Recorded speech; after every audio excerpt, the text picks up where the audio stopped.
我们各地的莲友们，大家早上好，阿弥陀佛。各位，这一章告诉你：临终苦逼冤魂现前，何法能救？唯靠佛缘。但教称名，佛光照护，身心安稳，自他皆度啊！你看这个话有多重要，各位。临终苦逼，我们在临命中有很多冤亲债主，不管是前世、或者今生当中我们得罪、我们所伤害的、我们所吃的这些众生。各位，在你元气很旺盛的时候、身强力壮的时候，他没办法靠近你，他没有办法得逞来保护你，没办法。但是有一天你生病了，元辰暗淡了，六神无主，病体缠身的时候，各位，临终痛苦在逼迫着你，冤亲债主啊，这些孤魂啊，就会现前了。有冤报冤，有仇报仇，因果报应丝毫不爽的，他一定来找你麻烦的。那来找你的时候，何法能救？什么方法才能救你呢？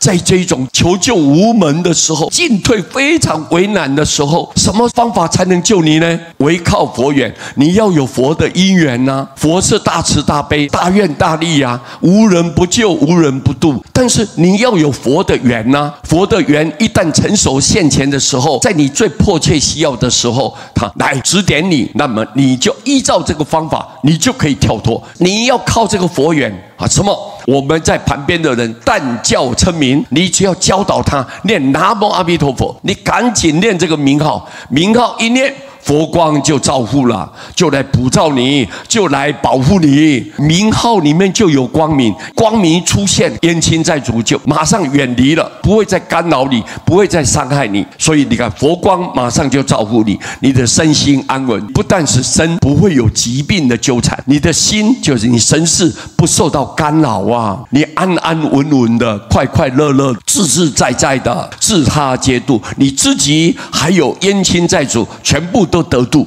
你只要佛号一起来，佛都平等救度。你在世的时候我救你，你往生了以后，灵魂神识跟着念佛，他照样救度你，永远都不放弃你。各位，有没有重要？